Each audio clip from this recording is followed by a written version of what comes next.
بسم الله الرحمن الرحيم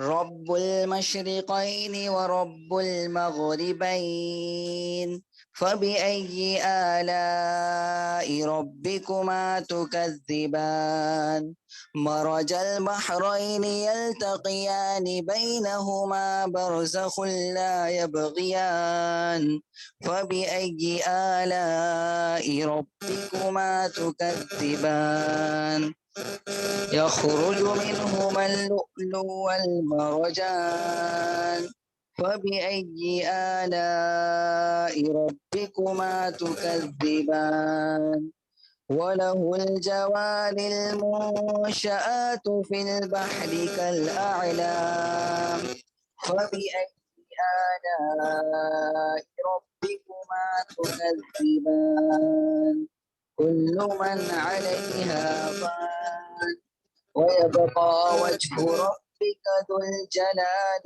والإكرام فبأي آلاء ربكما تكذبان صدق الله العظيم.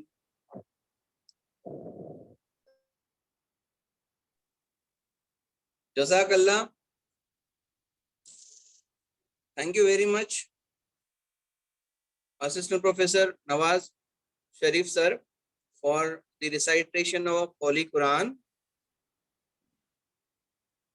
Dear participants, today we are here to discuss about the career opportunities in after Bachelor of Pharmacy or Master of Pharmacy in the various fields which are growing very well. So just to brief about today's program, we have a very eminent speaker today with us, Mohammad Shoaib Khan, who is a drug inspector with CDSCO, New Delhi. Also, we are going to have the lectures by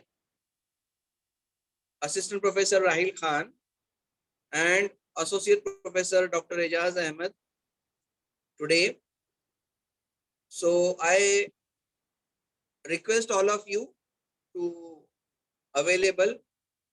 make yourself available for this program. Almost we are going to take around 1 hour's time, and I hope that this 1 hour will help you in deciding your career path, what preparations you should do in your career, and how can you decide which path you should take in your career.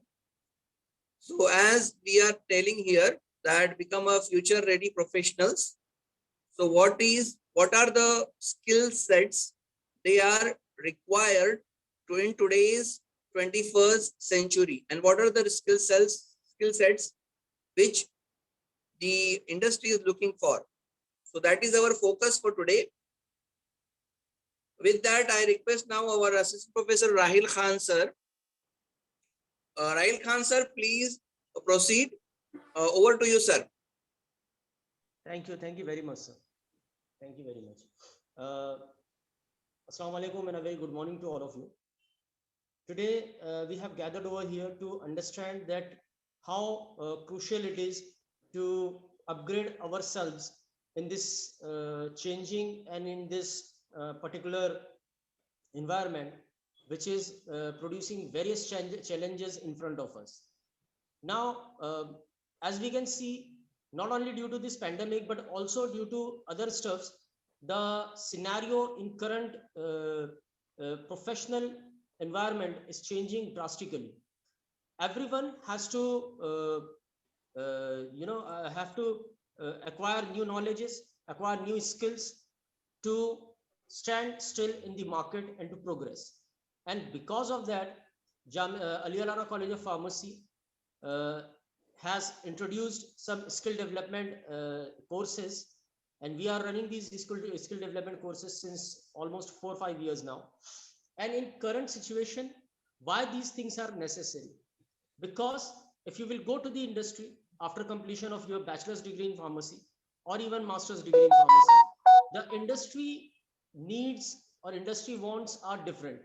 Like they need the basic qualification, that is bachelor's degree in pharmacy or master's degree in pharmacy. But apart from that, they need some extra things. And these extra things are that whether the students are capable of learning other things and acquiring other skills as well. So this particular thing is known as life skill. In life skill, there are various things like learnability. Now, learnability is something that how fast and how comfortable are you in lifelong learning. After completion of your degree, your master's, your PhD even, are you capable, even after that, you are capable of learning or not? So this skill is known as learnability. And every student should have these things, because if you are thinking that after completing your bachelor's degree in pharmacy or master's degree in pharmacy, your education will be completed, then I'm sorry, this is not the scene. You have to do the continuous learning. You have to do the continuous acquiring of different skills. So uh, this is the scene, and with this scene, we are offering these a few courses to you, that is regulatory affairs as well as in clinical research. Why clinical research? This is a very interesting question which most of the students ask, that why we choose certificate courses in clinical research. Because as we know that due to the development of world, due to the development of new technologies and new things, new diseases are also coming. Like 2 years back, we didn't know about COVID-19 and it came. And due to that, you know how the world got shaken. And for this, to cope up with this disease, scientists tried very hard and they came up with the vaccinations. And currently, some drugs are also under trial, which are going to be into the market within a very soon enough. So these things actually require to test the drugs first on the animals, which is known as the preclinical trials, and then after on the humans, which are known as clinical trials. And as we know that the diseases will remain there and health issues will remain there. So the pharmaceutical companies, the biotech companies, the nutraceutical companies, and other industries as well, they are going to do the clinical trials as well. And hence, this is the scenario that clinical trial or clinical research is going to be a boom into the near future. It is booming itself and it is going to boom again. Now, why India? Why Indian professionals are needed? Because of the diversity in the market. As we can see, first and foremost thing is in terms of population. We have a very mammoth kind of population in our country, and along with that we have every kind of patient pool in our country. Okay, let's take the example of diabetes. India has become the diabetic capital of the world. We have the largest number of patients in terms of diabetes. We have various numbers of patients in terms of different cancers. We have patients for hypertension. We have patients for other infectious diseases as well. And due to this, the Indian scenario is somehow, it is very evident that the clinical trials from all across the world will come to India. They are coming, they used to come, and they will still going to be here in India. And why Indian professionals? Because we are capable of doing various things.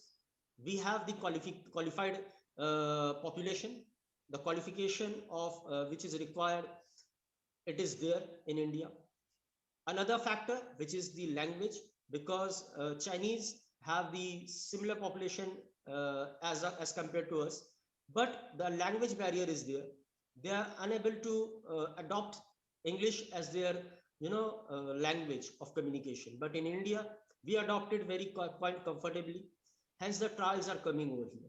So this is the scene why it is going to boom in the future and why it is booming currently.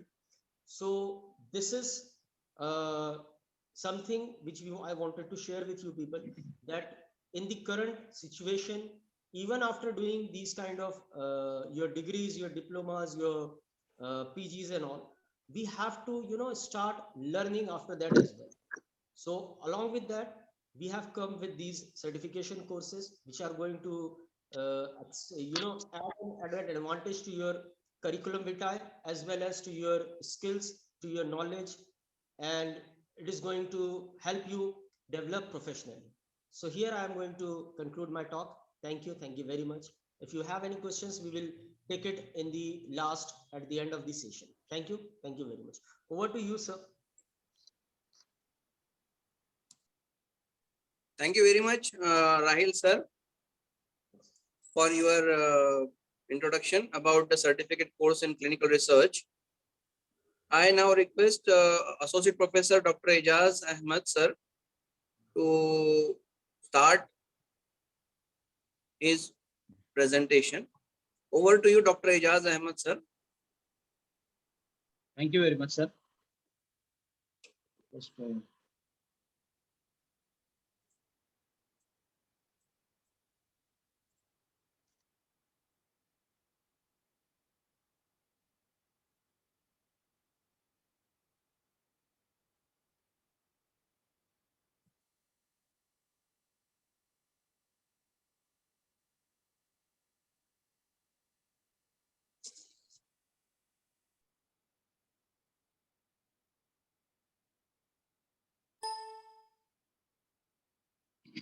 is it visible now? Yes, it is available, sir. Thank you. Very good morning to all of you. Good morning.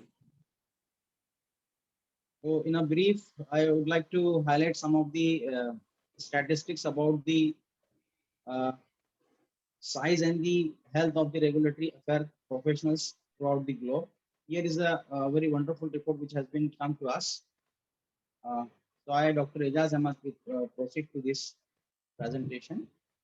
So all of you must be aware about drug development processes workflow, which have so many steps you learn in your curriculum, right from the manufacturing to the compounding and formulations. After that, what happens that as Rahil sir has introduced, the emerging field is the human clinical trials. When any of the development of a new entity or even the existing one for the sake of the approval, the another crucial department come into the focus is regulatory approvals. So here is just I'm going to talk about the regulatory professionals workflow. So the 2021 reports onto the global regulatory affair professionals requirement, when we talk about, has been given on a very brief snapshots of the size and the health of the regulatory affair field. This data from the study describes the vital field statistics such as the number of the regulatory professionals by the region, by the sector, or their role, and how long or tenure of the individual, and many other criteria for the perspective of the regulatory affair professionals towards the current issue.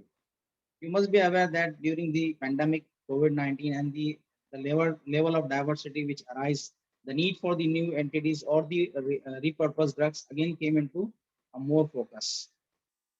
When we have a global scenario, particularly for the regulatory affair professionals requirement, definitely this is not a constraint to only our country or our continent, but it has been occupied throughout the globe, right from the North or the Latin America to the European countries, and likewise that we are in the Asian region.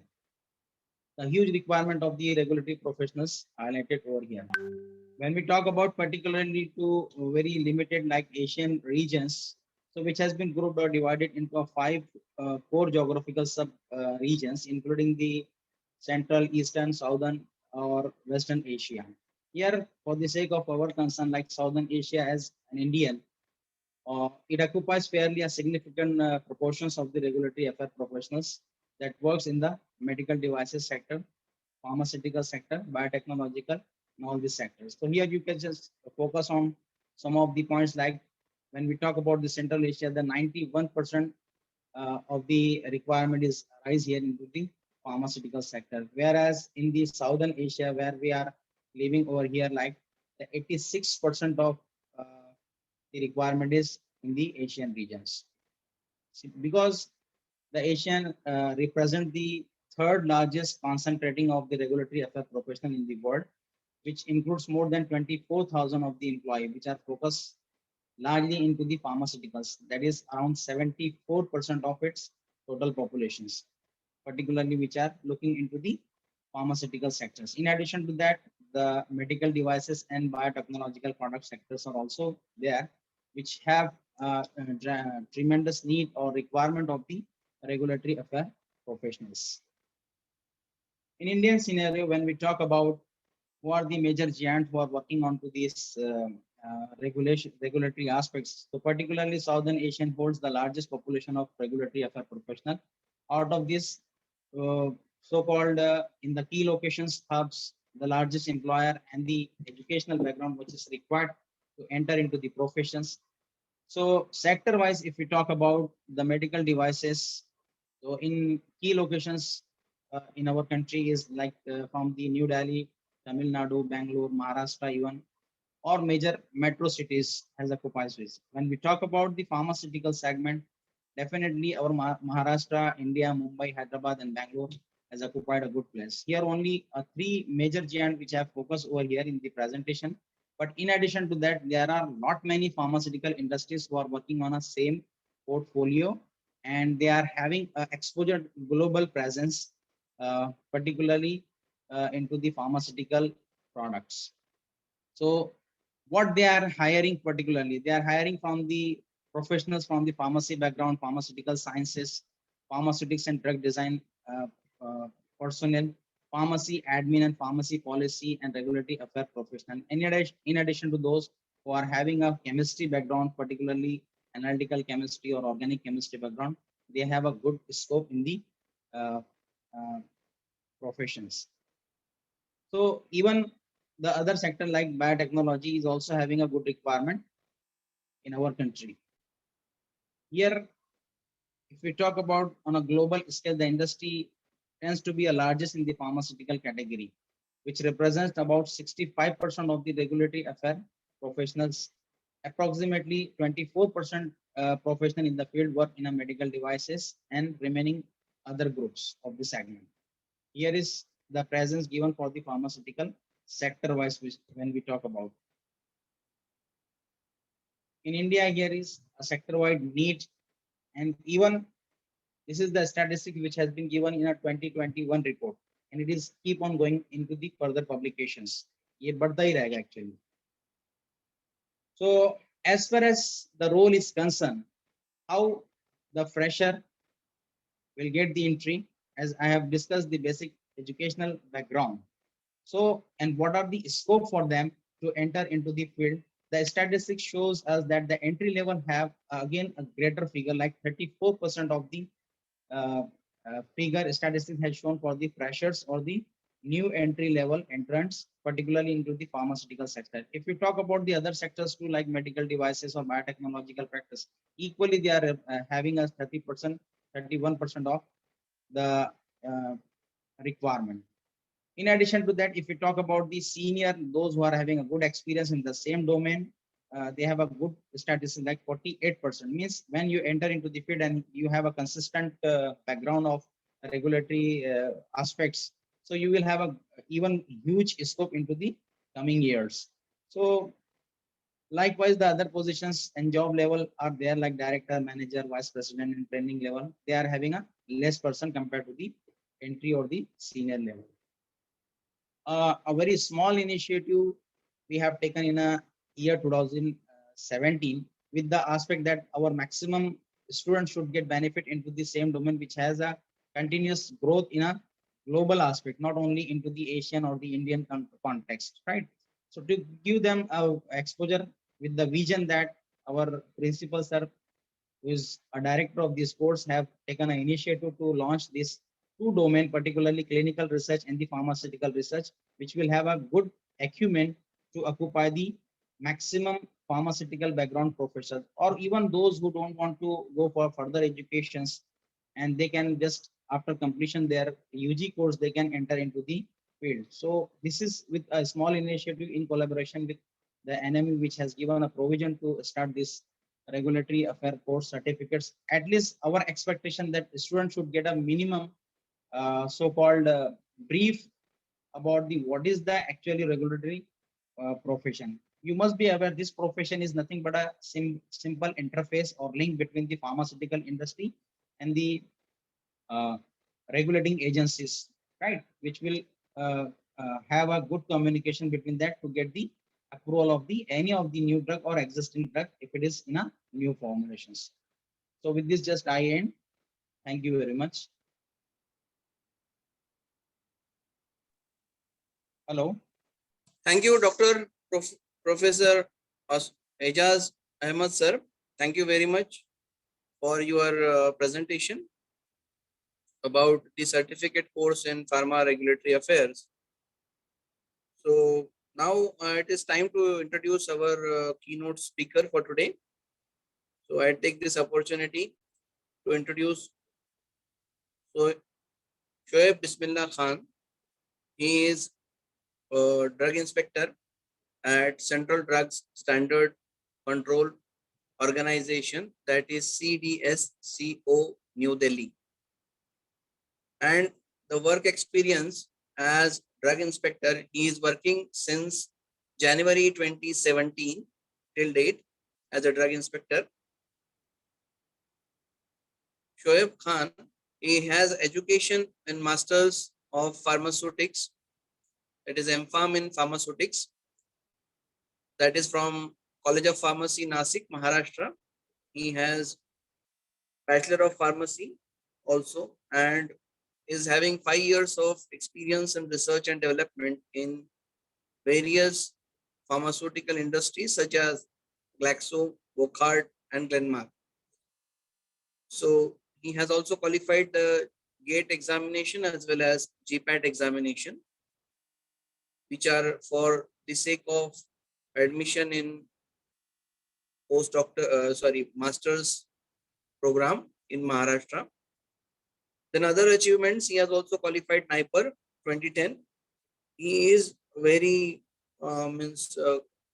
he has participated in various competitive exams, and he has also cleared MPSC exam for drug inspector in 2015 and UPSC exam for drug inspector in 2015. So he is has a very huge experience in drug regulatory affairs as he is working in CDSCO. So as well as he has also successfully passed both the certification exams of MPSC as well as UPSC. And I hope that the students will have a very interactive session with him. So all the students, I request that you have an interaction with him. He is associated with us for a long time, and on our request, he is taking lectures for our students. For quite many times, he has come for personally also he has come, and also using this online mode also, we are taking advantage of him. So I request Mr. Shoaib, please start your presentation. Over to you, sir.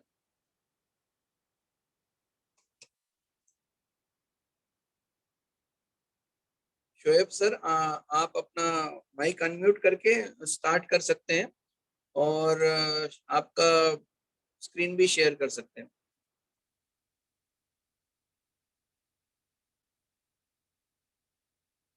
मेरी आवाज आ रही है sir आपको?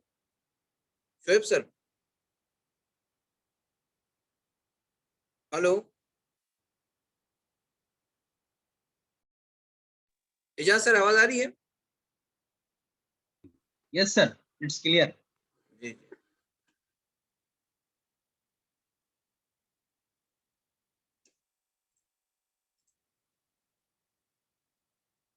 Sir Shoaib sir को unmute कीजिए sir please. हाँ जी, हाँ जी. शोएब सर, आप अनम्यूट कर सकते हैं आपको अभी. सॉरी, मैंने वो.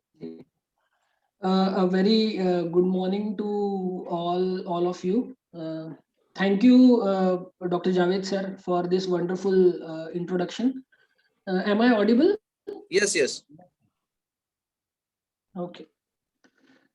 So I really thank the management of Ali Allana College of Pharmacy for giving me this opportunity to interact with the students and to share whatever information and knowledge I have gathered over the period of time. So I really thank the management from bottom of my heart, and I take this opportunity to interact with the students. And before I start with the topic of my presentation, which is introduction to the drug regulatory, I would like to also thank the North Maharashtra University and Ali Alana College of Pharmacy for bringing these two very important certification courses, which is regulatory affairs and clinical research.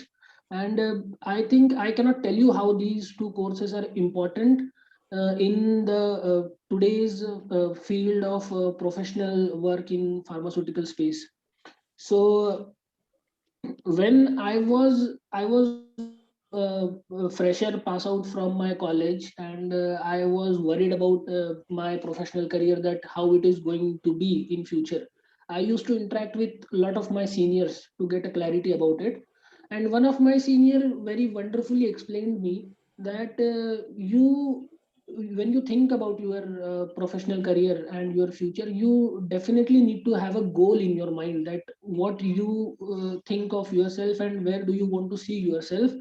And for that goal you have to take very conscious efforts to achieve that goal. For example, if I want to see myself in the field of regulatory affairs, then I'll have to take conscious efforts to make myself eligible excuse me, for that particular role of work. Or if I see myself in working in the field of clinical research, then I will have to take conscious efforts. I'll have to make myself eligible for that particular profession by upgrading my knowledge. By so that kind of efforts when you take, then only the path becomes easier. Otherwise the things are not quite easy, they're challenging out there.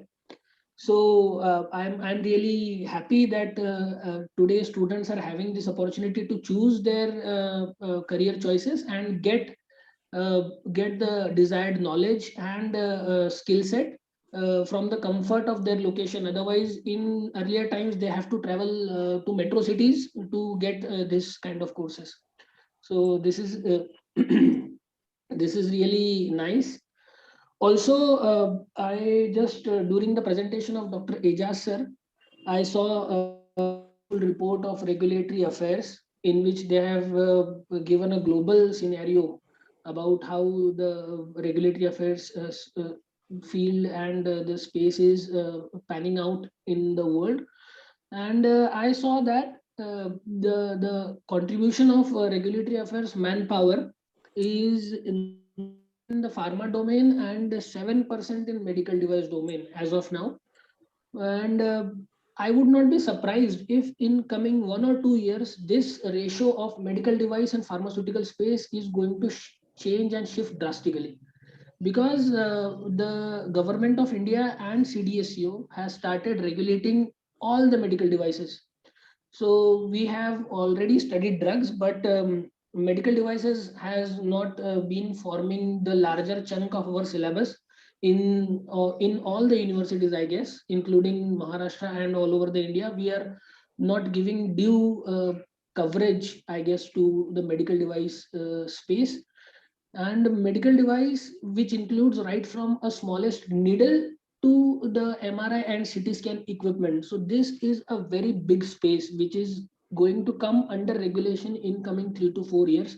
So the requirement of manpower, technically skilled manpower, will be very high in the coming years.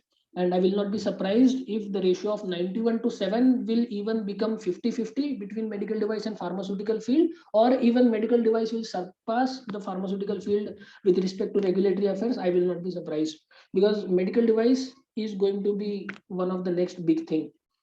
So I hope that your regulatory affairs syllabus have some sections about medical device.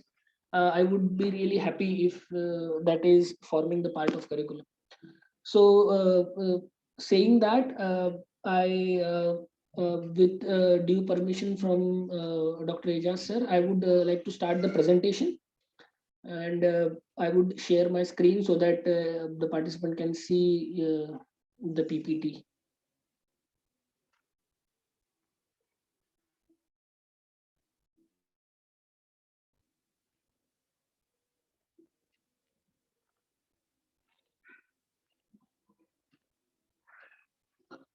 So I hope everyone is able to see the presentation.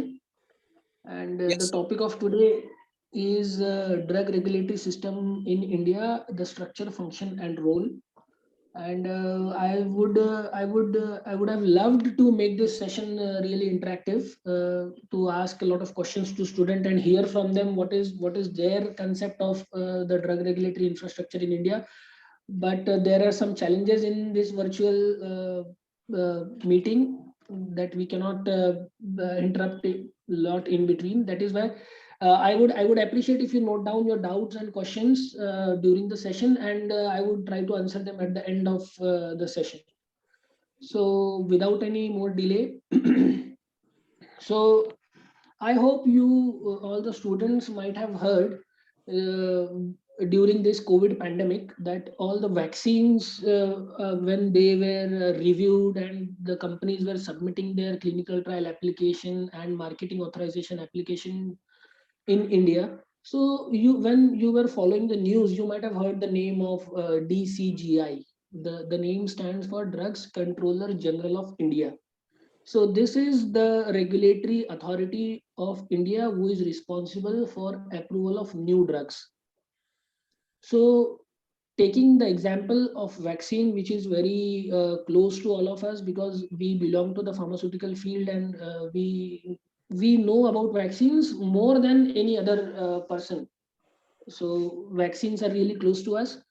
And since vaccines have been the backbone of our fight against COVID-19, we are really proud that I belong to the agency CDSCO, which was directly responsible for giving approval to vaccines. So you are aware that there are multiple vaccines available now. Although the approval is not a full-fledged approval, there is an emergency use approval given, that based on the pandemic situation, CDSU and DCGI has allowed the vaccines to be used in the patients with certain conditions. That is why it is called emergency use authorization and not a full-fledged approval like other drugs, which CDSU and DCGI grant. So when excuse me. So you might have heard the name of DCGI and CDSU. So what is that? What these agencies do, and where are these agencies based, and under the ambit of which regulatory and judicial aspect these agencies work? So that kind of questions will be answered in this presentation. So to start, the thing which we call drug is there are three lists in the constitution: the state list, the central list, and the concurrent list. So like the telecommunication is in the central list, like the government of India will be responsible for telecommunication and defense in entire India. No state is responsible. Example, for health, the primary health is responsibility of the state, like Maharashtra, Gujarat. All the state will take care of the primary health of the citizens, and the center is not directly involved in the primary health care. So these are state list and central list, but drug forms the part of concurrent list. So what is the meaning of concurrent list? It means the drug is responsibility of both central government as well as state government. That is why you will see dual kind of regulation when the approval of drugs are concerned. So there is a separate drug regulatory infrastructure at the government of India level, and there is a separate drug regulatory infrastructure at the state government level. Like in Maharashtra, there is a Maharashtra FDA, which is responsible for drug regulation in Maharashtra, and in India there is CDSCO, which is responsible for drug regulation in entire India. So I hope slightly it might be clear to you now. The drug regulation in India is governed by the act which we all call the Drug and Cosmetic Act 1940, and there are rules which we call 1945. So the act is amended and enforced by government of India, and it is published, it is authorized in the Parliament of India, and now it is enforced by both state and central government. So what does the act actually cover? The act is having the scope to regulate the manufacture, sales, distribution, and import of what? Of drugs, cosmetics, vaccines, medical devices, and any other thing which can come under the definition of drug. Now, the last part is very tricky because the drug definition governs any product which is used for treatment, mitigation, or diagnosis of a disease. So for example, you might be aware that the Odomos which you apply on your body as a mosquito repellent is also a drug under the definition. So whenever someone want to manufacture Odomos cream, which is used as a mosquito repellent, that he also has to take license to manufacture and license to sell under a Drug and Cosmetic Act. So if you dig deep into the definition of drug, that is a really topic. What is a drug in India as per Drug and Cosmetic Act, and what is not a drug? So that is an interesting thing, and I would really appreciate if I get any other day to tell you about that. Moving ahead, the central drug regulatory system is having 5 pillars, out of which the main pillar is Ministry of Health and Family Welfare, under which the CDSCO functions. So this is Ministry of Health and Family Welfare is the of CDSCO. The Honorable Minister of Health right now is Shri Mansukh Mandavia sir, and he is the administrative head of Government of India's health department, and the CDSCO functions under Ministry of Health and Family Welfare. The technical and scientific head of CDSCO is DCGI. As I have already told you, the name stands for Drugs Controller General of India. Dr. VG Somani is the current DCGI, and fortunately he is from Maharashtra. So that is a really proud thing for all of us. Secondly, there is Ministry of Chemicals and Fertilizers. So what is the role of this ministry in the drug? So this Ministry of Chemical and Fertilizer is having a department called NPPA. NPPA stands for National Pharmaceutical Pricing Authority. So whenever you go to a medical store and try to buy a strip of a tablet, for example, crocin you want to buy. So what is the maximum price of crocin on which the manufacturer has to print on that MRP and the seller has to sell on that MRP? That is decided by NPPA. So the purpose of this agency is to make medicines affordable to all of us. So it should not happen that the medicines are getting really costly and the person who is in need of medicines is not able to afford it. That should not happen. That is why this agency takes care of it.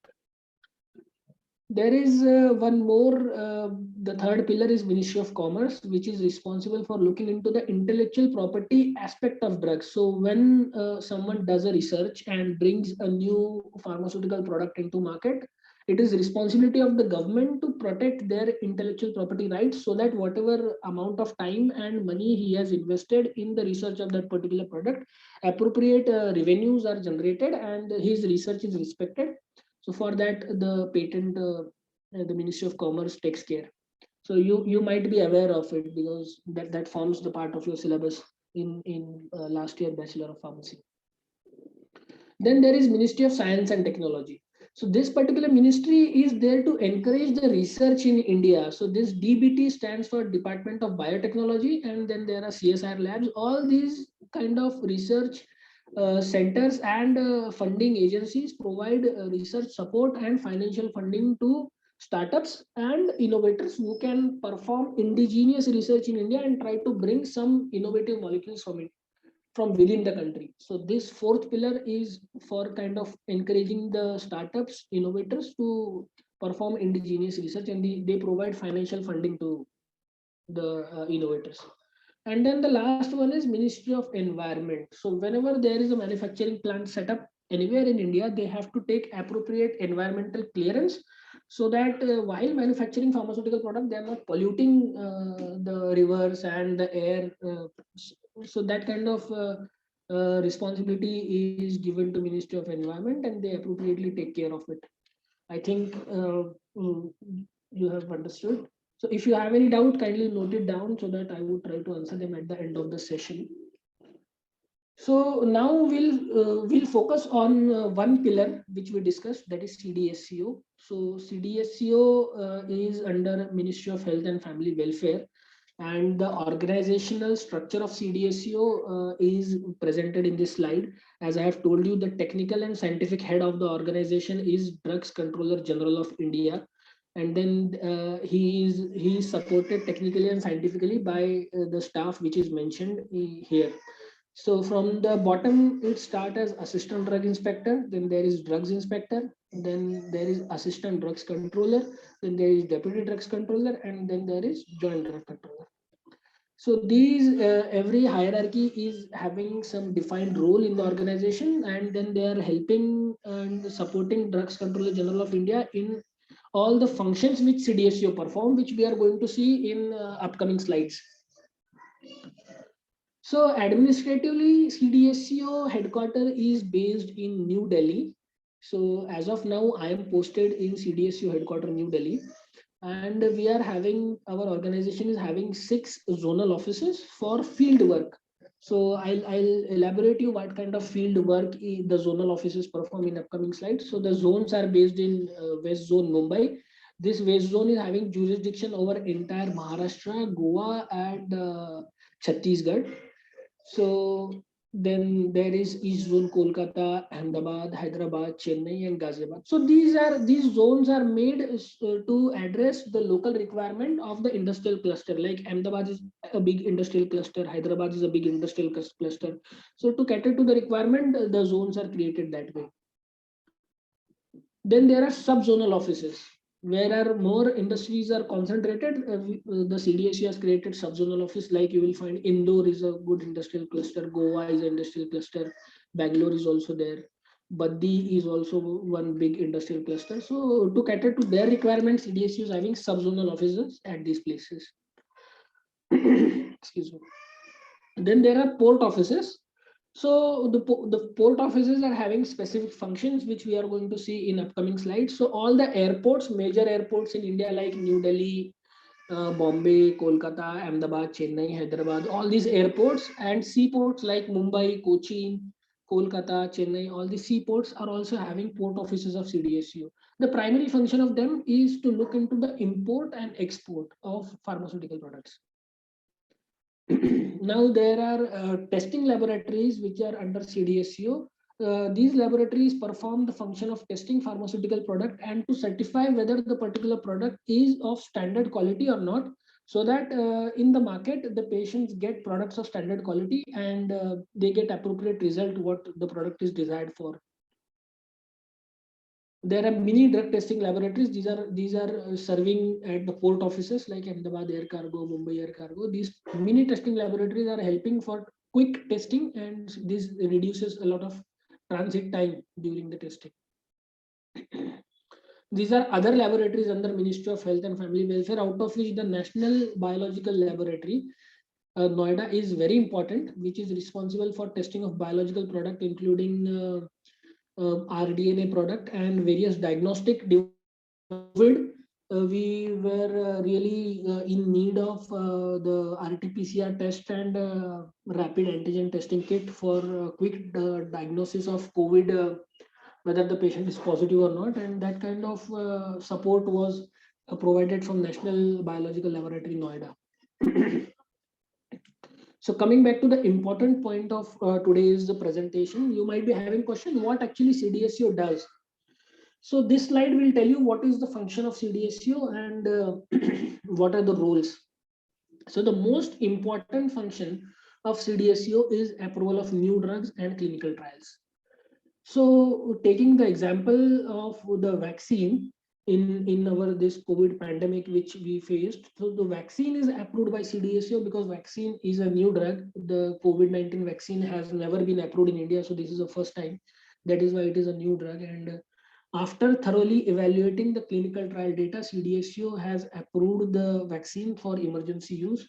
As of now, the vaccines of Serum Institute is also approved.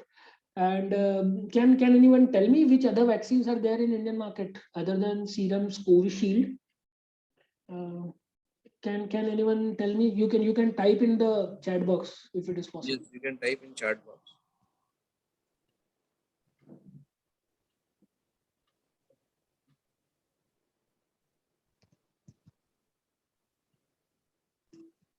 Sputnik, very good. So Sputnik is approved. It is from Russia, and it is approved by CDSCO for use in India. Any other vaccine? Covaxin, right? Covaxin is from Bharat Biotech, Hyderabad. So that is also approved. Very good. Pfizer vaccine is under review. It is not approved as of now. So Covaxin, Covishield, Sputnik, these 3 vaccines are approved, and along with Zydus Cadilla's vaccine is also approved. So that is the 4th vaccine which is approved. Pfizer, Moderna, these vaccines are under review as of now. So they are not approved. But I really thank you for your input. It is really making me feel that the session is interactive. Thank you. So going ahead,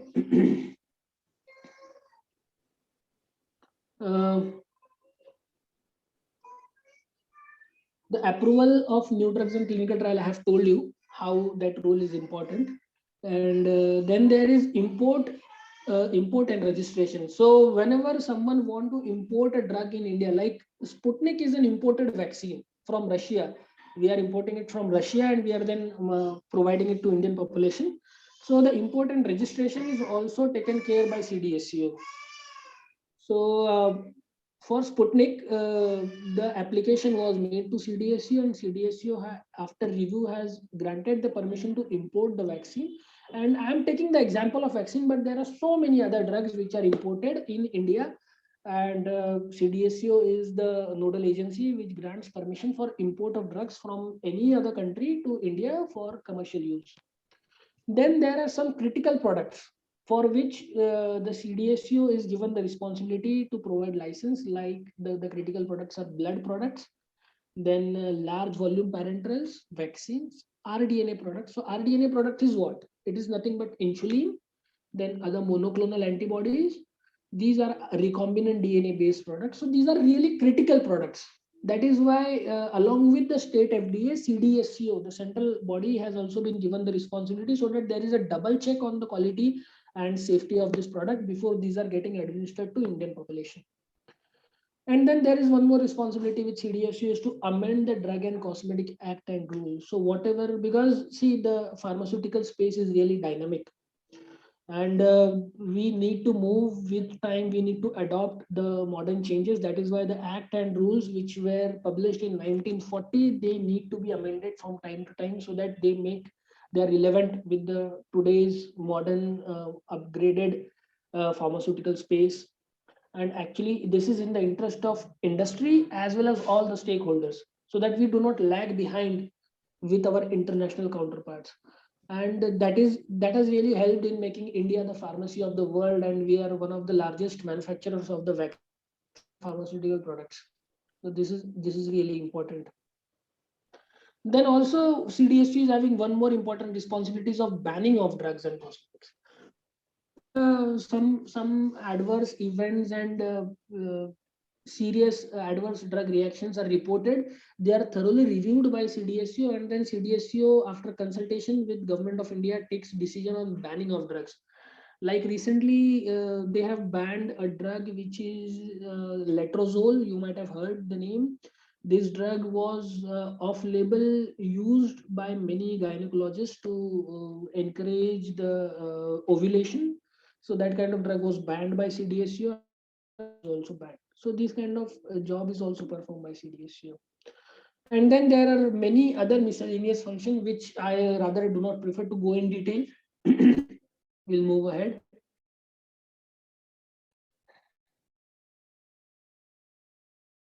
So most importantly, the medical devices, which, as I have told you, that the future is of medical devices, and the big equipment like MRI, CT scan, X-ray machine, ultrasound, these big equipments, and smallest things are needles, catheters. All these little things are also medical devices, and these are regulated by CDSCO, and license to manufacture and license to import of medical devices is also provided by CDSCO. So this is a really interesting topic. I hope you students take interest in medical devices and try to elaborate and identify your career opportunities in this field. Also, when we speak about clinical research, the clinical research is having multiple stakeholders, like the sponsor of the study, the principal investigator, who is the doctor who conducts the study. Then there is the subject who participate in the study. So everybody is having a different interest in the clinical trial. And then there is an ethics committee. Ethics committee is responsible to protect the interest of the subjects. who are participating in the clinical trials, that they are not having any serious adverse event, and if they have any adverse event, they are appropriately taken care of and compensated for their participation into the clinical study. So I hope you might have heard this name, Ethics Committee. And if you have not heard, I would really appreciate if you go back and do some homework about Ethics Committee. This is a really important aspect of clinical trials and clinical studies.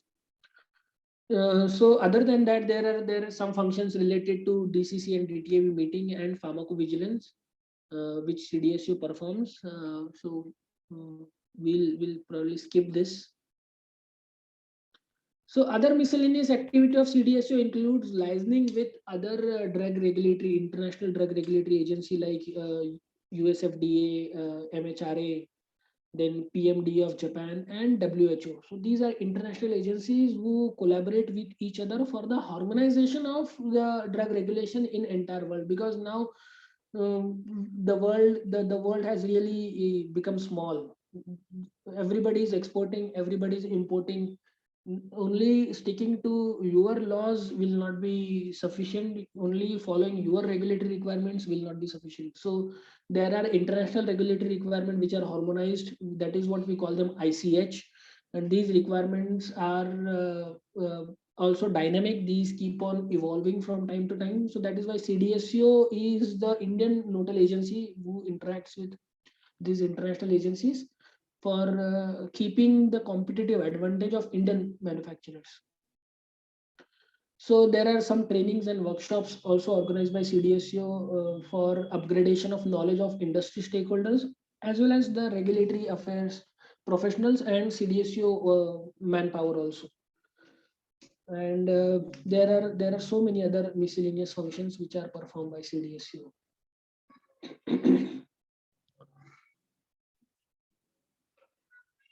So coming back to the functions of zonal offices, which we saw that there are 8 zonal offices based in Mumbai, Ghaziabad, Hyderabad, Ahmedabad. So what these zonal offices do? So these zonal offices are having drug inspectors. Excuse me.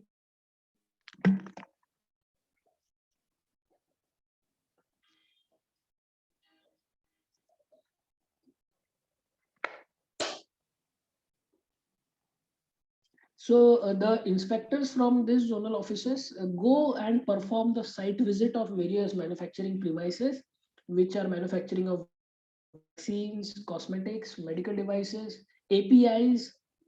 All these manufacturing facilities are inspected by the drug inspector from zonal offices. So these inspections are performed before granting the manufacturing license. So the inspector goes there, performs the audit with the checklist and requirement of the Drugs and Cosmetic Act and the international regulatory requirement, and then checks whether the manufacturing site is in compliance of that requirement, and also whether the product which is getting manufactured is safe and effective and will meet the quality standards when in the market. And after their inspection, they submit their report to the Delhi headquarters, and then the license is issued. So this is the broad function which is performed by the zonal and subzonal officer staff. So this presentation is really in detail. I think we would rather skip going into detail. Also, this is one important function of zonal officers is drawing of samples. So they perform inspections, but along with that, they perform some survey in the market. They go to medical stores, they go to wholesalers, and then they pick up some samples from them to check that whatever materials, whatever drugs, cosmetics, and medical devices are there into the supply chain, whether they are of appropriate standard of quality or they are misbranded or spurious. So that kind of surprise checks are also performed by the inspectors of CDSU along with the state FDA. They pick up the sample and they send the sample to the labs, which we saw in the list. Okay, there is a list of laboratories. They send the sample to that lab. Then that lab performs the analysis of the sample as per the testing specification, and then they provide a certificate. And there is a chance that after testing the product can pass the specification or it can fail. If it passes the specification, then it is really good, but if it fails the specification, then the drug inspector begins the enforcement action, in which they issue the show cause notice to the manufacturer, and then they ask them why their license should not be cancelled, that whatever product they are manufacturing is not of standard quality. So this is a very important function as far as the quality, safety, and well-being of the Indian population is concerned.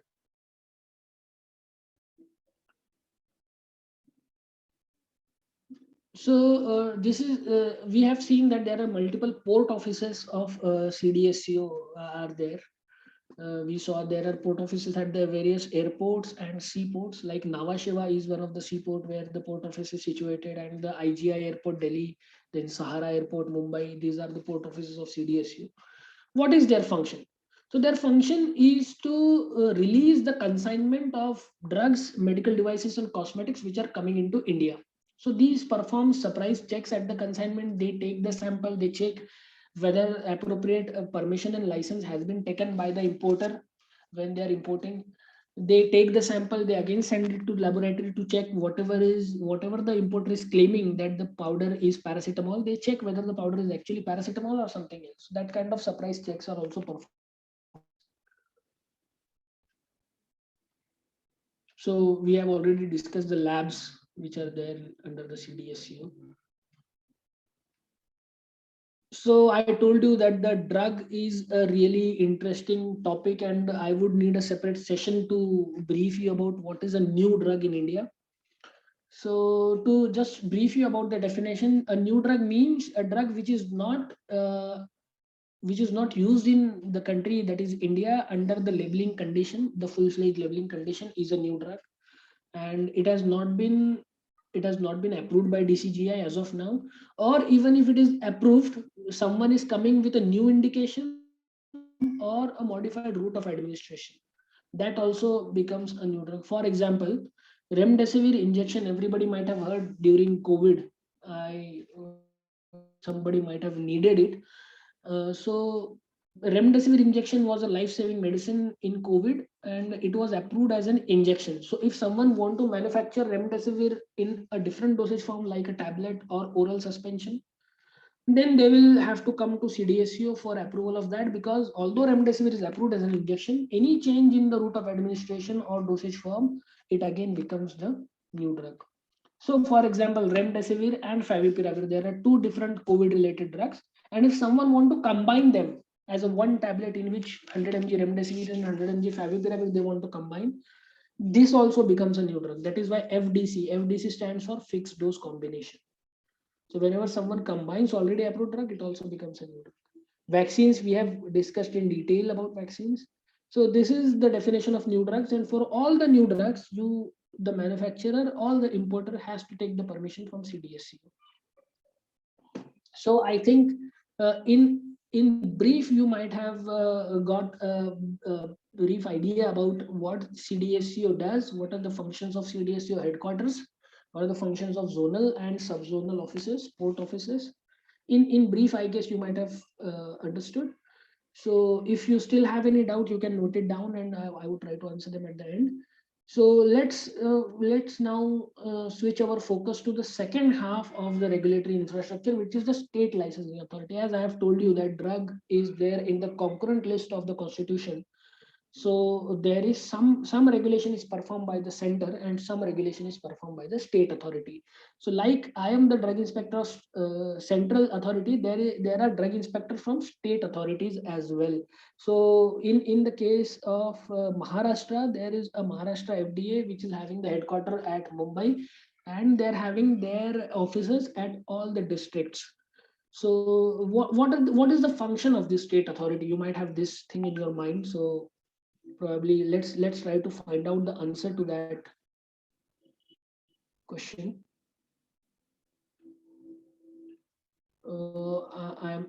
I think the sharing has closed. I'll start it again.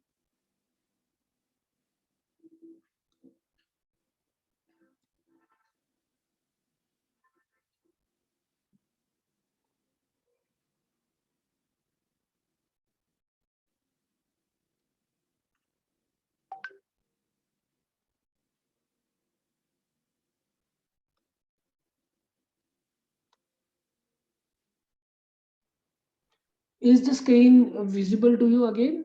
Can someone please confirm? Yes, sir. Okay, great. So now to answer your question that what the state FDA, like in your case, Maharashtra FDA, what is the function of Maharashtra FDA? So the actual licensing of manufacturing site of drugs, APIs, cosmetics is given by Maharashtra FDA. So now you will have doubt. Then you told the same thing about CDSU. CDSU also does the same thing. So here the catch is for new drugs. You have to read this line carefully. Licensing manufacturing site for drugs. So when it is drugs, it is done by Maharashtra FDA. When it is new drugs, it is done by CDSU. So for new drugs, like vaccine is a new drug, remdesivir is a new drug, any new combination is a new drug. So for that, person will come to CDSU. And if you want to manufacture paracetamol tablet, 650 mg, 650 mg paracetamol is not a new drug. Everybody is manufacturing it. We have been consuming it since decades. So it is not a new drug. So you can simply make application to Maharashtra FDA and get manufacturing license of paracetamol. You do not have to approach CDSU for that. This is slightly complicated, but I think by this example, something might be clearer to you. And differentiate the functions possible as easily with example as possible. Let's try it. So the second function is licensing of sale and distribution. So this is the sole function of Maharashtra FDA. CDSU don't have any role in the sale and distribution of drug. Like all the medical stores you see in your nearby vicinity, all the wholesale premises you see in your vicinity, all those are licensed by the the Maharashtra FDA, like the state FDA. Okay, whenever I say state FDA, I hope you relate it with the concerned state FDA. Then approval of laboratories. So there are commercial drug testing laboratories. For example, if someone want to open a lab and then he want to commercially test the sample of manufacturers, then that testing license is given by Maharashtra FDA. Monitoring of quality of drugs and cosmetics. This is also the joint responsibility of state as well as center. So CDSU also in infrastructure, and state FDA also has the monitoring infrastructure. Investigation and prosecution in relation to contravention of the legal provisions. So when anyone breaks the provision of Drug and Cosmetic Act, the center as well as Maharashtra FDA both can take the preventive action on them as per the penalties and offences prescribed in the Drug and Cosmetic Act. And the recall of substandard drugs. So whenever a manufactured drug is found to be of not of standard quality, then the recall is taken care by the state licensing authority. Okay. So these are in detail functions of the state licensing authority, along with various forms. Like form 25 is the application form in which one has to make application to the state FDA for manufacturing license. So these are relatively in detail, which I guess are not required as of now. So we may probably skip this.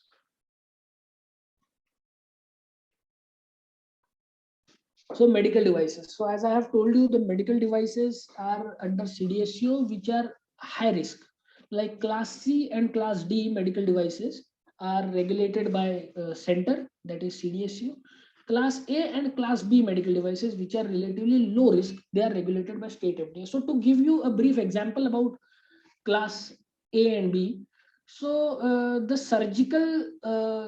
surgical bandage, right? Whenever you have a small little wound or cut on your body, you apply a bandage on your body. So that bandage is also a medical device, and that falls into class A medical device. The cotton which you put on your wound when you are performing dressing of your wound, that is also a class A medical device. So that these kind of low risk medical devices are regulated by state FDA, and high risk medical device include MRI scan, CT scan equipment, the needle, the syringe, and the X-ray machine. All these are high risk medical devices which are regulated by CDSU.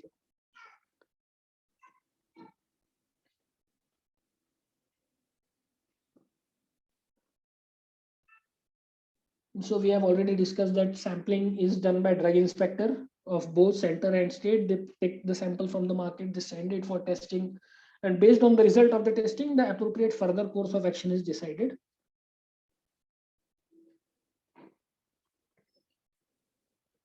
So that's it from my side. I think you might have got a brief idea about the differential functions of the state FDA and central FDA. And if you still have any doubts, you can ask me. So Dr. Ejaz sir, you can please take over from here and please moderate the session.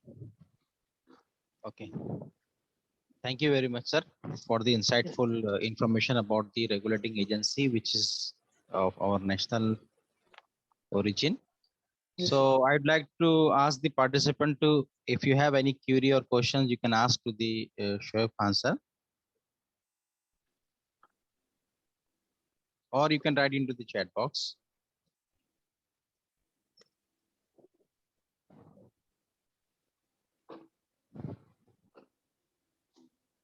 Okay.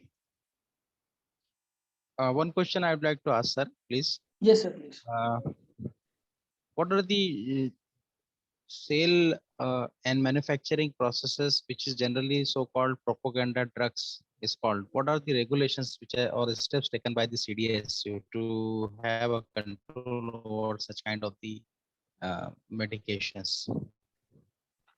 As far as I understand the question, are you talking about the advertisement various companies are making? No, sir. that is- I'm talking about the making and their sale and manufacture of the propaganda cum drugs, which are having a huge Okay. discount, 60, 70, or sometimes 200% discount. Yes. So what about the price control and all? See, the price control is the responsibility of NPPA, which is under Department of Pharmaceuticals. And how it works is they have created a ceiling price, like the top price. For example, for remdesivir injection, nobody can sell it above 1,500 rupees per injection. So the upper price is fixed. But if someone want to sell it at 100 rupees, NPPA cannot help it because lowest price anybody can sell it. But nobody can compromise on the quality of the product. You can sell it at 1,500 at the maximum ceiling price. You can sell it at 100 rupees if it is affordable to you. But 100 or 100 rupees, it should be same. And how CDSU ensures that, how the state FDA ensures that, is they perform survey in the market. They take samples from the market. So what I suggest you, the new students also, you visit the CDSU website. And in the CDSU website, on the top right, find the survey sample results. So whenever the drug inspector from CDSU takes a sample of, he takes the sample from the product of the renowned companies also, like from Cipla also, he will take the sample, from GSK, he will take the sample, and from smaller companies who are manufacturing in Baddi and Sikkim, from there also he will take the sample and he will send it to the laboratory, and he will ask the laboratory to check whether the product is having the content of API is appropriate, whether the release of the particular dosage form is as per the requirement, and whether it is capable of performing the intended use or not. And if anybody, any propaganda drug, any propaganda product fails to meet the requirement, let it be the larger company or let it be the smaller company, appropriate action as per the Drug and Cosmetic Act is always taken. So there is no exemption to it. And if someone, like, because we are regulator, you are also the part of pharmaceutical field, but we are consumers also. I also go and buy medicine. You also go and buy medicine. So whenever you find that you have reason to believe that something could be not of standard quality, what you can do in this case? You can buy it from a registered medical store. You can take the bill of that particular medicine, and then you can also send the sample for testing.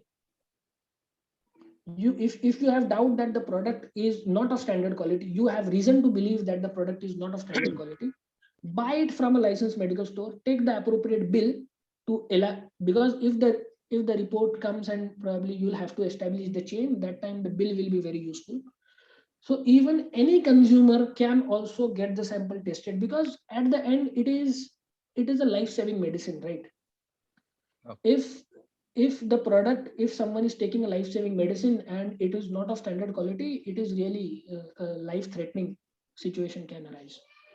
So you have choice of sending the sample on your own, or you can even complain to the local FDA drug inspector over email also, or by physically writing an application also. So there are so many rights, but we just need to be aware of our rights. That is what recommended. I Thank hope I you. have answered. Thank you very much, sir. Yes, sir. Anything else, sir? So one Yes, sir. question from the participant. Yes, sir. Nikhil Suryavanshi want to ask that how was your journey, sir, from bachelor to drug inspector? What's your mindset in the bachelor degree? You are clear in bachelor to for the DI. This is the one question. When you can read the question, sir. Yeah, I can see the question. Uh, I am really thankful to Nikhil for asking this question. And so when I was in my bachelor's degree, so my first objective was to clear the entrance exam for MPharm. And I cleared that. I cleared the GPAT and got admitted in my MPharm. And when I was doing my MPharm, my objective was to get job in a good research and development organization. So I did my MPharm project in that way, so that I get a good opportunity, campus placement, or interview calls from good research and development companies. So that was my primary objective, and becoming a drug inspector was not my first goal, because the requirement of drug inspector is industrial experience. So my first thing was to get the desired industrial experience before thinking of becoming a drug inspector. When I had the experience of 5 years in industry, and then there was a vacancy notified by both Maharashtra FDA and that there are vacancies of drug inspector. So at that time when the vacancy came, then I started preparing. And let me tell you, the syllabus is not very different from our GATE and GPAT syllabus. It is really same. So if you prepare from your first year to final year of BPharm, if you have prepared really well, if you have studied your GPAT really well, it is not easy. It is not really difficult to qualify for the drug inspector exam. So the foundation of your Bachelor of Pharmacy need to be really strong, and I hope all of you already have that strong foundation. And so as of now, you think about getting into a professional job and get the desired experience. And once you have that experience, then probably whenever the advertisement will come, you can apply for that, and at that time also you can prepare for the DI. And that would be really a nice approach, I guess. So that's it from my side. Thank you very much. और कोई student अगर सवाल करना चाहते हैं voice तो हम उनको ओपन करेंगे. आप अपना जो आइकन है हैंड रेज वाला वो क्लिक कीजिए, हम आपको अनम्यूट कर देंगे. You can ask the questions. कुछ चैट बॉक्स में भी क्वेश्चंस हैं.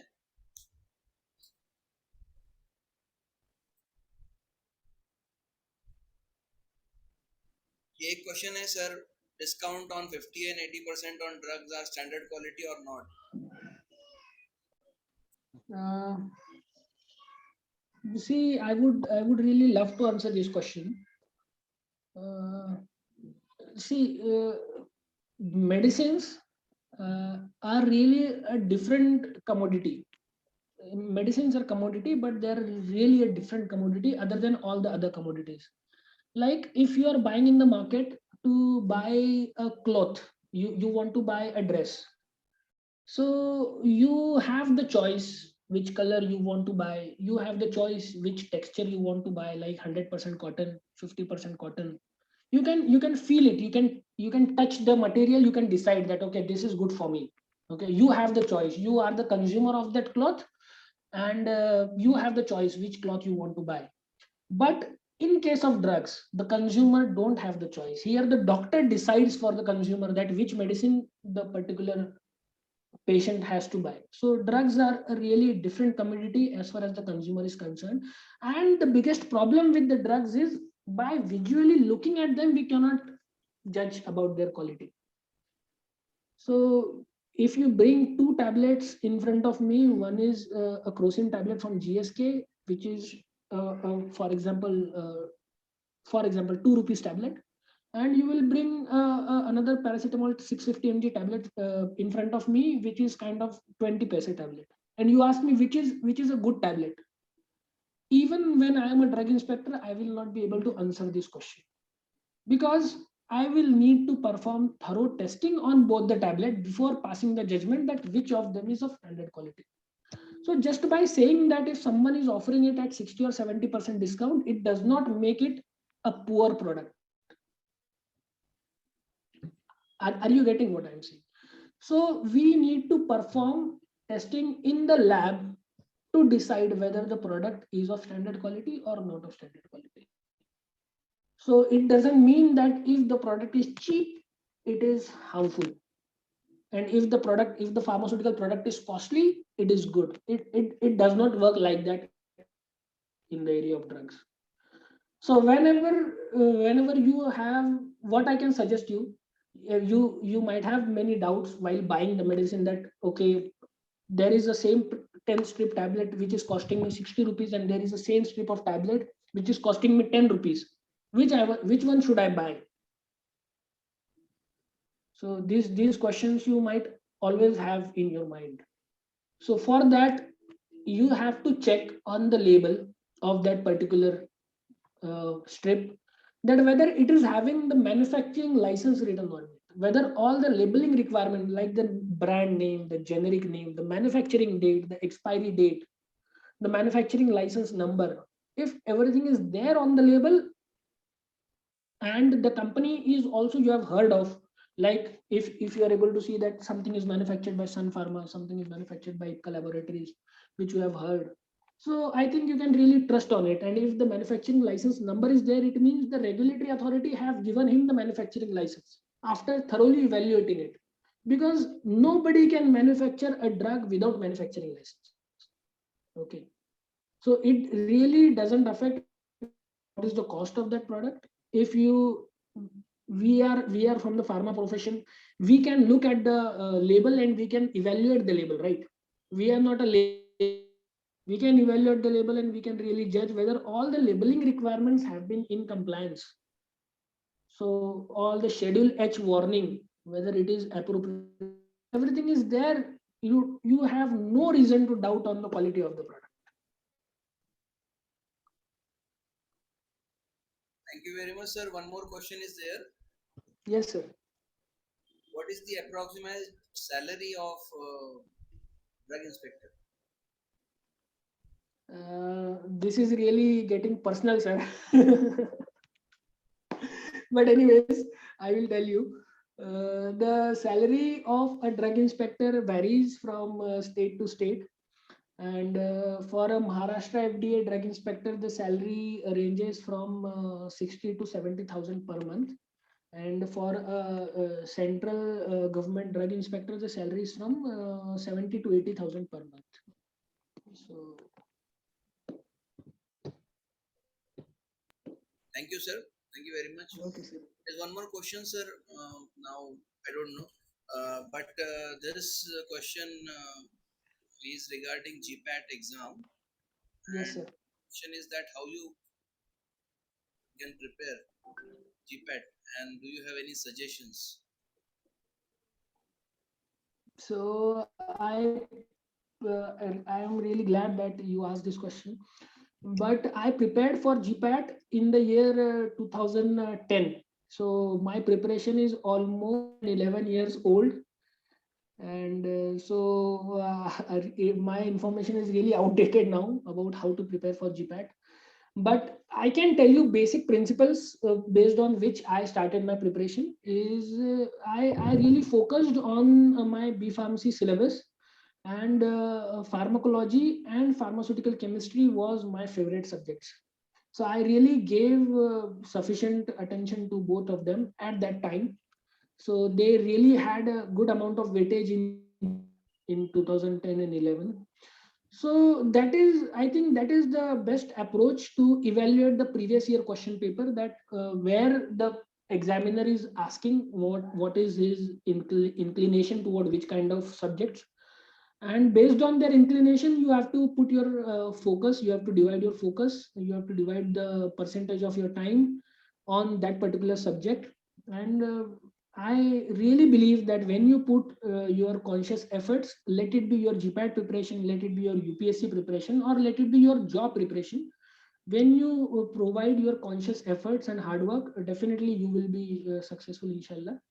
So you have to prepare the strategy of your preparation based on previous year question paper. That was my strategy of preparation.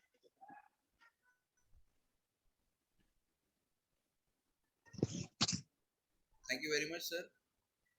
So, sir, now to conclude, I have one small question, and I would like if some student can answer this question to check whether they have really understood the session or not.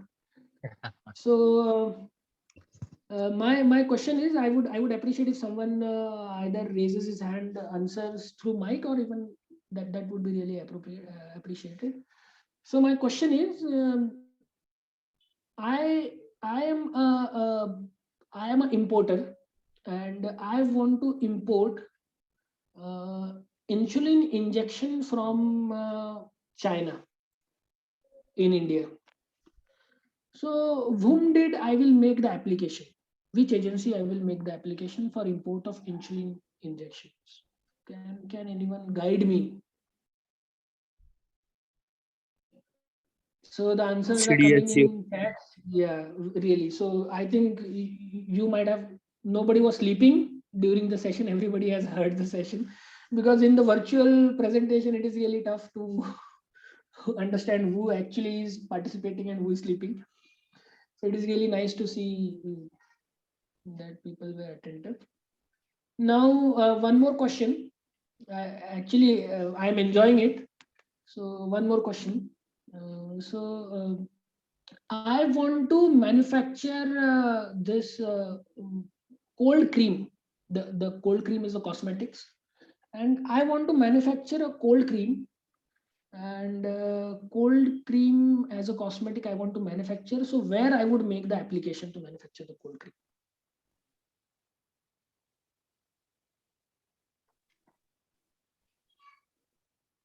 State FDU.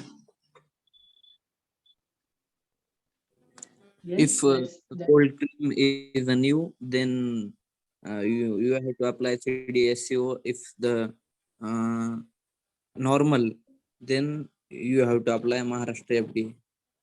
right. Very good. Really appreciate that answer. One more question, the last one actually. I want to combine paracetamol and ibuprofen in different strength, like paracetamol 650 and ibuprofen 125 is already there in market, but I want to combine them in different strength, like 1000 mg paracetamol and 500 ibuprofen. I want to make a new fixed dose combination. Where I would make the application? CDSCO. Great. So I'm really happy that you heard the session and you understood the session. So thank you. This is from my side. Dr. Javed sir, please take over from here. Thank you very much for your valuable time, sir. Yes, sir. There is one more question about generic and normal medicine. In Power of Medicine, about what is the difference between generic and normal medicine? Is there any difference in Power of Medicine? Okay, so I would not use this word of power of medicine. I would use the word as assay.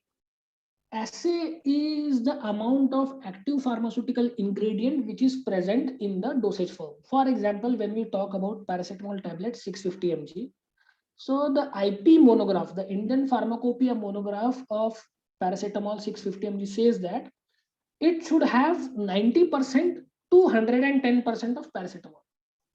So 90% of 650 mg is somewhere 580, 570 mg, and 110 of 650 mg is somewhere 730, 720 mg. So within this range, if the tablet is having paracetamol, when you perform the assay test of paracetamol, and if it is coming between the range of 580 to 730, it is acceptable, because Indian Pharmacopoeia is having a specification of 90 to 110%. So when the assay requirement of any dosage form is meeting, it is passing the requirement of standard of quality. So do not judge a generic medicine. It is there is no scientific terminology like power of medicine. It is assay, and unless you have any doubt on the product, that okay, the physical appearance of the tablet is not good, the tablet is broken, the tablet is having defects like chipping, and all the other defects which you have studied in physical pharmacy and pharmaceutics, that the defects the tablet can have. If that defects are there, then you have a reason that the tablet is not manufactured appropriately. But if the tablet looks good, it is manufactured by a renowned company, it is meeting all the labeling requirement, then there is no difference in the assay or the terminology which you have used, the power of medicine, between a generic drug or a branded drug. Both are same. And the Prime Minister has, Honorable Prime Minister has encouraged the use of generic drug. These are really cost saving. So I can understand that there are so many perception in the mind of people that generic drugs are not good, or they may be not effective as the branded drug. But let me tell you, this is not true. All the drugs which are manufactured by Indian manufacturers, as per Drug and Cosmetic Act, by taking valid licenses from state and central FDA, all medicines are of standard quality. They are good and they perform the intended function. So don't fall into this propaganda that generic medicines are bad. They do not perform the intended use. That is not true.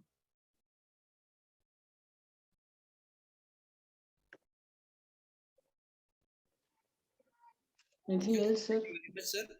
It's a good interaction between students and you. I think you have taken a very this interactive session with the students. Thank you, Javed sir. I really appreciate that you gave me this opportunity to interact with students, and I would look forward in future also to collaborate. And really thank you, and thank you all the students for being so interactive and actively participating.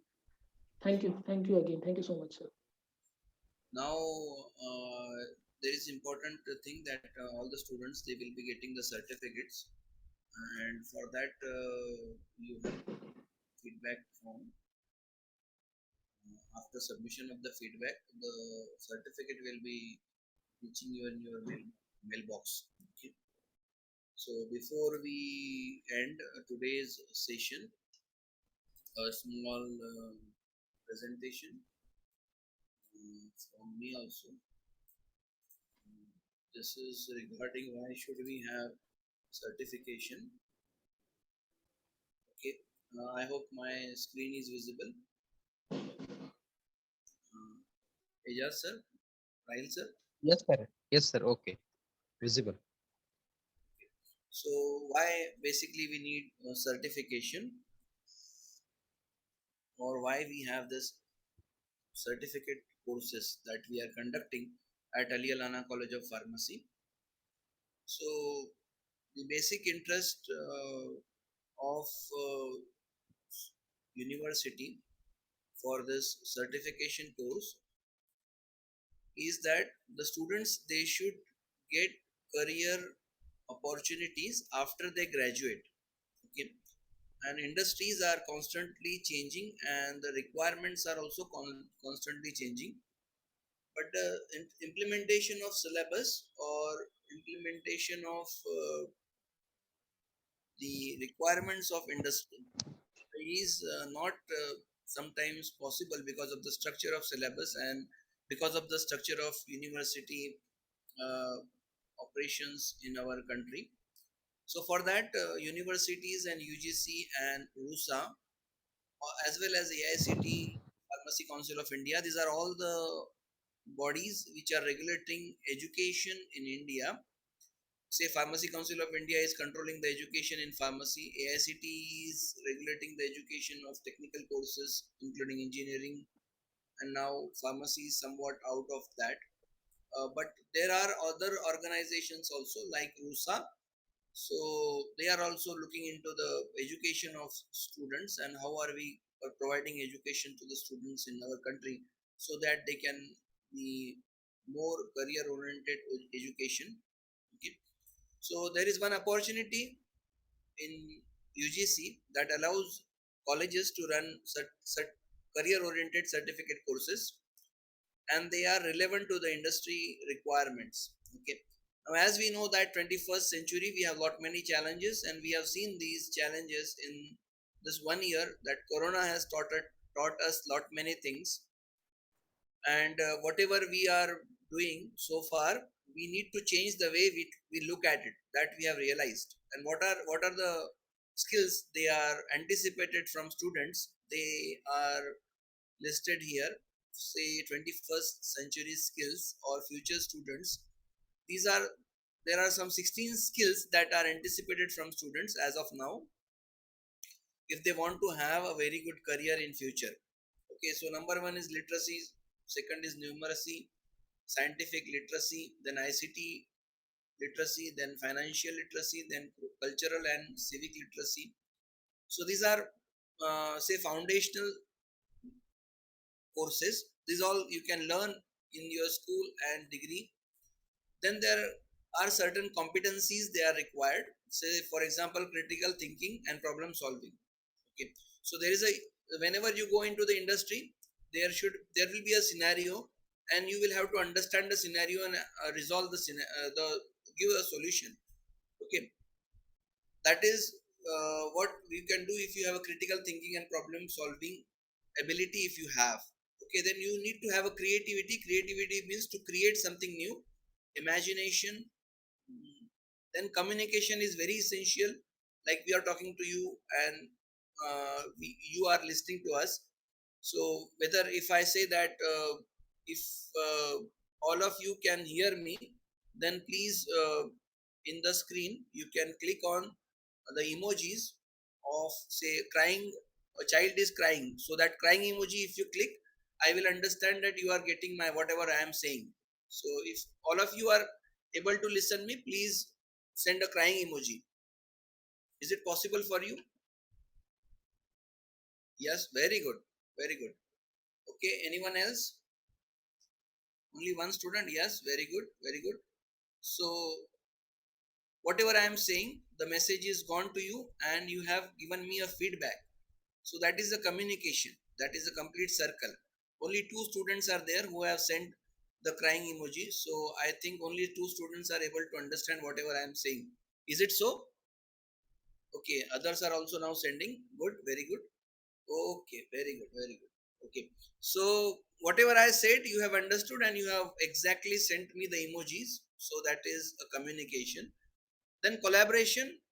Always you cannot do on your own everything. Say we had a collaboration today with Shoaib Khan sir, who is drug inspector or who is a part of CDSCO, which is our apex body in India for governing the medicines. Okay, so you have to have collaborations, and that is also a skill. Then curiosity. Do you have a curiosity to learn new things about what the things are happening or how the things are taking place?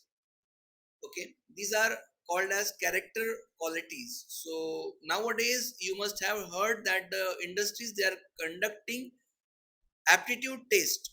Aptitude test, say graduate aptitude test. Okay, or pharmaceutical, for pharma industry, we say in pharmacy we have GPAT.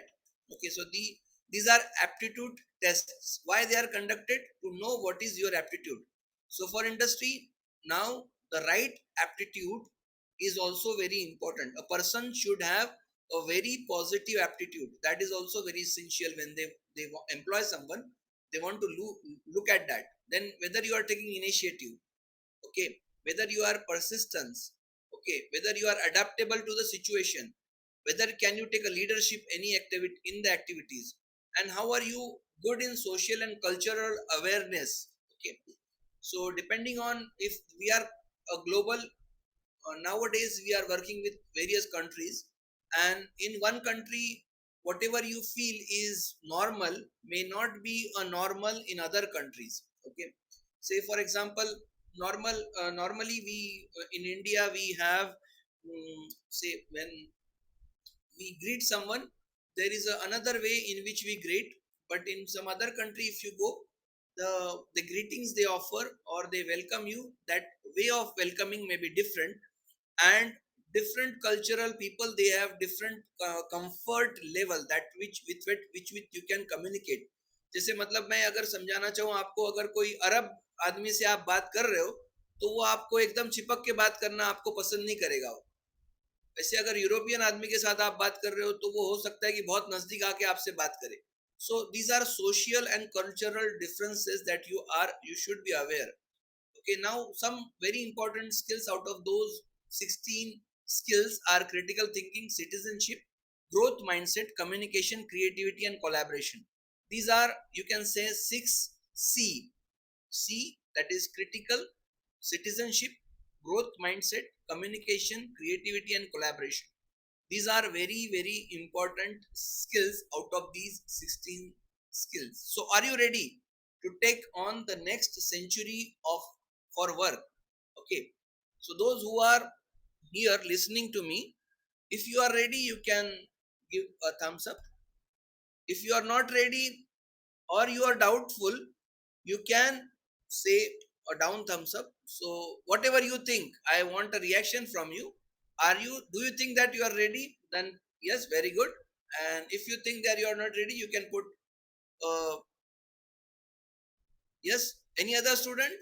Okay, are you getting मैं जो कह रहा हूँ आपको समझ में आ रहा है? Very good, very good, very good. Okay, so you are ready. Very good, very good. Okay, so good thing is that out of these 16 skills, okay, out of these 16 skills, some skills are there that you can learn and you already have it with you. ऐसा नहीं है कि आपके अंदर ये skills नहीं है. The skills are already there with you, and some of the skills you can learn and you can polish on. Okay, so that is a good thing. Okay, now certificate in clinical research. Why we have chosen these two certificate courses? So what is the scope in clinical research? These are the opportunities in clinical research. A list is long, but I have tried to bring to you some openings or some positions, or you can say it is a hierarchy. How will you grow in the field of clinical research?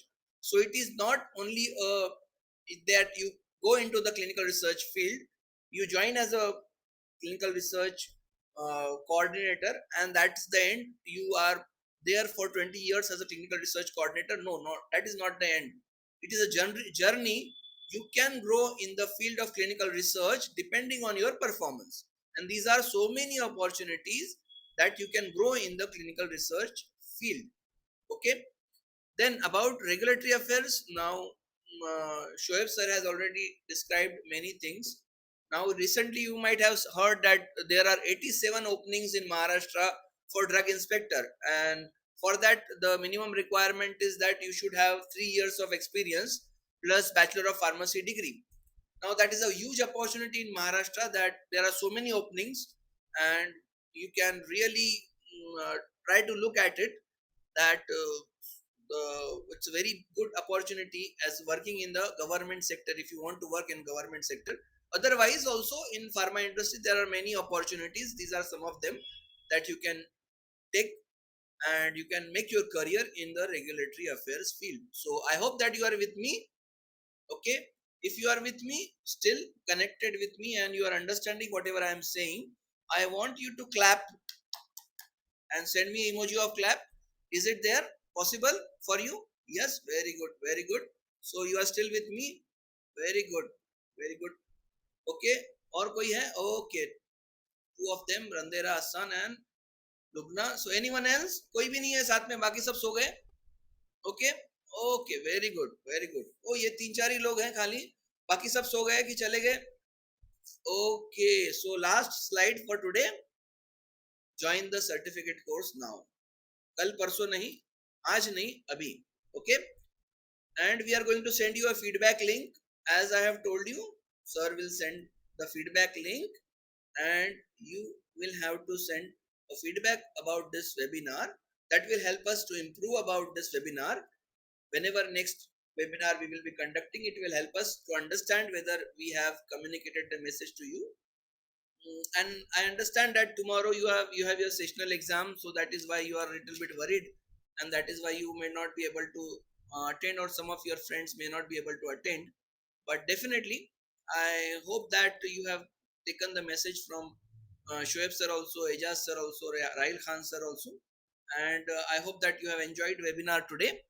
Thank you very much for your kind attention. If you have queries, still some queries, some questions, we will try to answer them, and then we will close. So if anyone has any queries, please you can raise your hand and we will allow you to ask the question. Yes, anyone has any queries?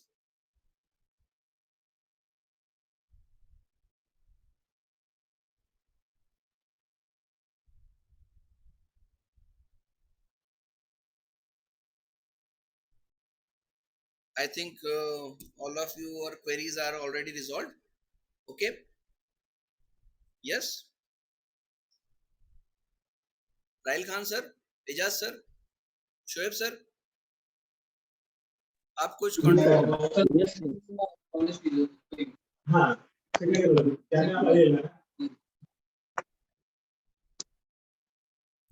okay.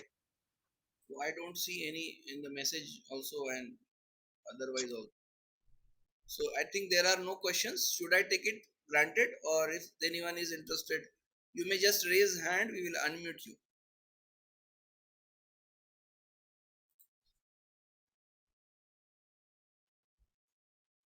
Okay. Very good. Very good. Excellent. Okay. So I thank all the participants on behalf of Jamia Islamia Aishatul Ulum, Akkal Kuwa, and Ali Alana College of Pharmacy. Thank you very much, all our speakers and all our staff members who have taken effort to make this program successful. I hope that all of you have enjoyed the session from Shoaib Khan sir, and he has provided a very good information about the Indian drug regulatory authorities and their role and responsibilities.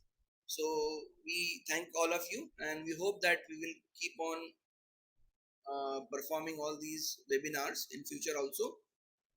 Thank you very much again, all the members. Thanks a lot for your valuable time. Okay, So sir. yes, the link for feedback we are putting in the chat box. So kindly fill it, and after filling it, you will also get the certificate. Yes, link is pasted here. Okay, you can click on this link and can submit the Google form. Very good. Okay, sir. The feedback form is there, so you can fill the feedback form and receive the certificate in your mailbox. Thank you very much once again, all of you. I think Rahil sir, you will have to end the meeting.